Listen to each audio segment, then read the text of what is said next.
Welcome to Torah in the Courts of Heaven. Today's Torah portion is Chukat, which means the decree of, and it speaks about the decree of the red heifer. This is from Numbers chapter 19, verse 1 through 22, verse 1. We find Yeshua in searching the Torah. The reason to study Torah is to seek and find more and more Yeshua. It does show us how to obey, but greater, it shows us who we are obeying. In Luke 24:25, then he said to them, O foolish ones and slow of heart to believe in all that the prophets have spoken. Ought not the Messiah to have suffered these things and to enter into his glory? And beginning at Moses and all the prophets, he expounded to them in all the scriptures the things concerning himself. So we speak about the red heifer, and the red heifer equals Yeshua. Numbers 19:1. Now the Lord spoke to Moses and Aaron, saying, This is the ordinance of the law which Yahweh has commanded, saying, Speak to the children of Israel, that they bring you a red heifer without blemish, in which there is no defect and on which a yoke has never come. Many believers would question any need to study this section because A, I cannot even offer any kind of living sacrifice. B, why would I need to offer this offering? The answer is not about doing this command as many of the commandments are, but learning what this command will teach us about Yeshua. A worthy sacrifice. Numbers 19:2. This is the ordinance of the law which the Lord has commanded, saying, Speak to the children of Israel, that they bring you a red, and the word red in Hebrew is Hebrew 1:22 from the Strong's Concordance, which means red or rosy. And it says, this red heifer without blemish, in which there is no defect and on which a yoke has never come. And remember, this is going to paint us a picture, a foreshadowing of the ultimate sacrifice, who Yeshua would become. In Genesis 1:26, it says, Then God said, Let us make a man, Adam, to show blood in his face, red, ruddy, in our image, according to our likeness. Now I added in the middle there the actual definition of, again, man. And it's interesting, it's basically the same word as the red heifer. It means Adam, or Adam, is to show blood in the face, to be red or to be ruddy in our image. So you see the word red is in the heifer, and the word red or Adam is the same as the red heifer. Man and the red heifer are similar, is what this is doing here in this definition. Let us make man in our image. Proverbs 14:4. Where no oxen are, the trough is clean, but much increase comes by the strength of an ox.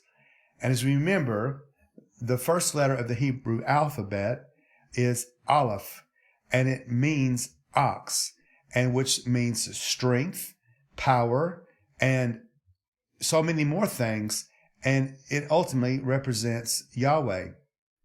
We are made in the image of the Aleph, the ox, the servant, because above other things, the Lord is also a servant. It's amazing to think that the God of all creation is also a servant, but he is and was and always shall be. The letter Samech means to support the fallen. The name Samech most notable in the priests laying their hands on the head of the sacrifice. So we're talking about the red heifer, and in this sacrifice, or in any sacrifice, the priest would lay their hands on the sacrifice of the animal, the head, and they would say, Ve Samach Yado, and he placed his hands. And this word informs us, this word Samech informs us that the priest didn't merely just place his hands on the animal, he actually leaned on the animal. He placed his weight on the animal. And so what could you say does that mean? Well, I think 1 Peter 5:7 explains it very well. It says, cast all your care upon him, for he cares for you. In other words, put the weight of all your difficulties, put the weight of all your sins, put the weight of all your problems on the only place that can hold it, and that's on Yeshua. Then it speaks about the red heifer being faultless. It says the red heifer without blemish, and that means morally and physically sound, in which there is no defect. Morally and physically, the animal had to be sound. And so if this animal is a picture of what one day the ultimate sacrifice of Yeshua, that tells us that he also would have to be morally and physically sound. And this is backed up in several scriptures, which I will give three. Luke 23:4. Then said Pilate to the chief priests and to the people, I found no fault in this man. Because you remember, he says this because the Jewish leaders, just the leaders, the ones who were corrupt, and not all were corrupt, but the ones who were corrupt. And I think it's interesting because even in our society today, there is just a small amount of people who are corrupt, and yet they seem to be leading everything. And so many people are following this corruption because it's in the leaders. Well, it's the same situation here. A few of the leaders who were corrupt were taking Yeshua to Pilate to have him punished, to have him crucified. And Pilate says to them, I find no fault in him, which goes back to the fact of the red heifer, that when this sacrifice would come forth, it had to be without blemish, without any kind of problem. John 19:6. When the chief priests, therefore, and the officers saw him being Yeshua, they cried out, saying, Crucify him, crucify him. But Pilate said to them, You take him and crucify him, for I find no fault in him. So there are two places, two in this number of witness, that Pilate had said that he found no reason to punish this man, let alone to crucify him. In Jude chapter 1, verse 24, Now to him who is able to keep you from stumbling and to present you faultless before the presence of his glory with exceeding joy, to God our Yeshua, our Savior, who alone is wise, be glory and majesty, dominion and power, both now and forever. Amen.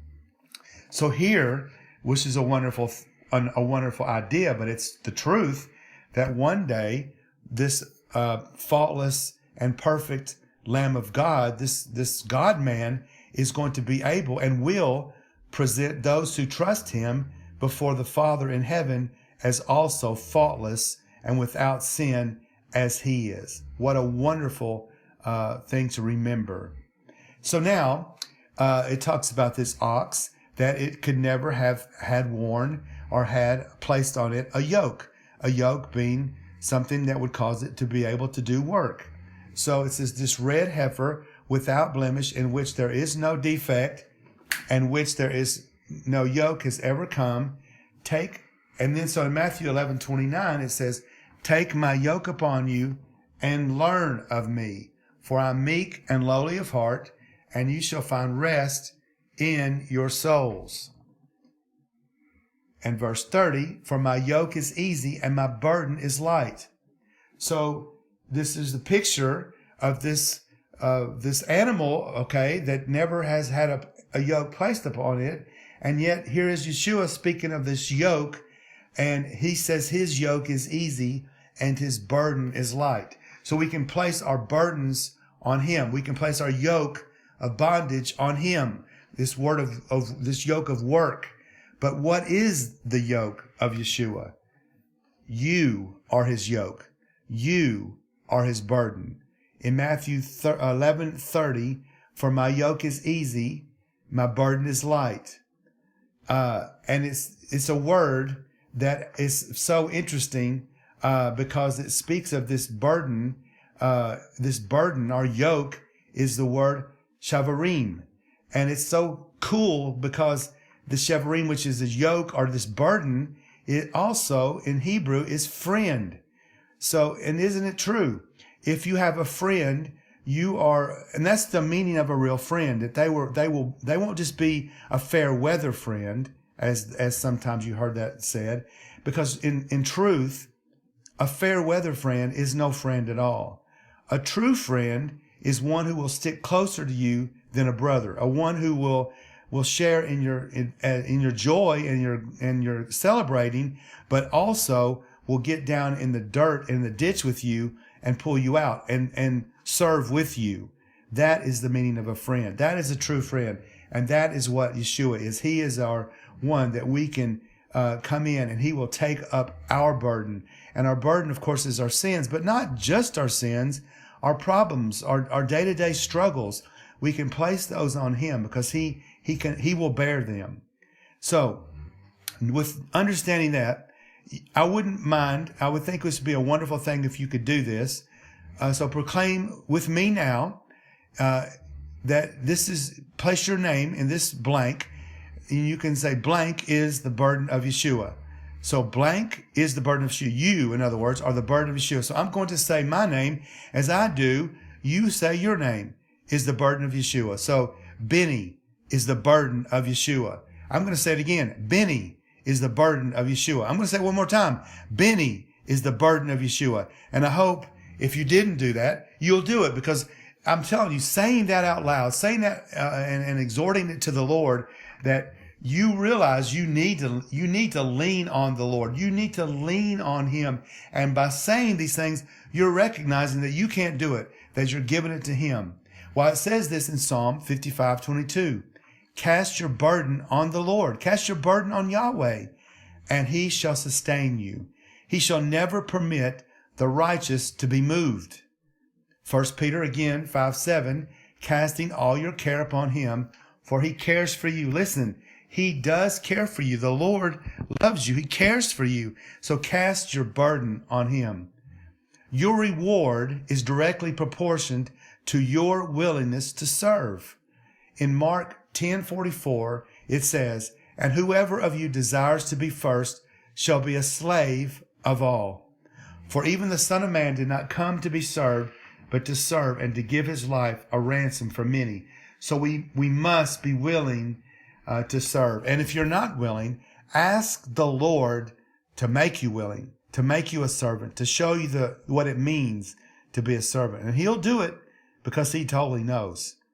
And then in Philippians 3:8, it says, yet indeed I also count all things loss for the excellency of the knowledge of Messiah, Yeshua, my Lord, for whom I have suffered the loss of all things, and count them as rubbish, that I may gain Messiah. So, in other words, everything in this world, brother and sister, everything in this world, material things, physical things, relationship things, all these things are little, are minor compared to the excellence of knowing Messiah Yeshua. And so they're worthy to suffer and lose, so that you can count them, that you can count gain by knowing him. I pray that you know him. And if you don't, I pray that even in this moment that you will ask the Messiah, Yeshua HaMashiach, into your life, to trust him with all of your heart, to turn from your own ways of your past and fall on him and lean on him. And remember, he is the red heifer. He is the one that you can lay all of your problems, all of your troubles, all of your sins, if you will but trust him. I ask you today, trust Yeshua.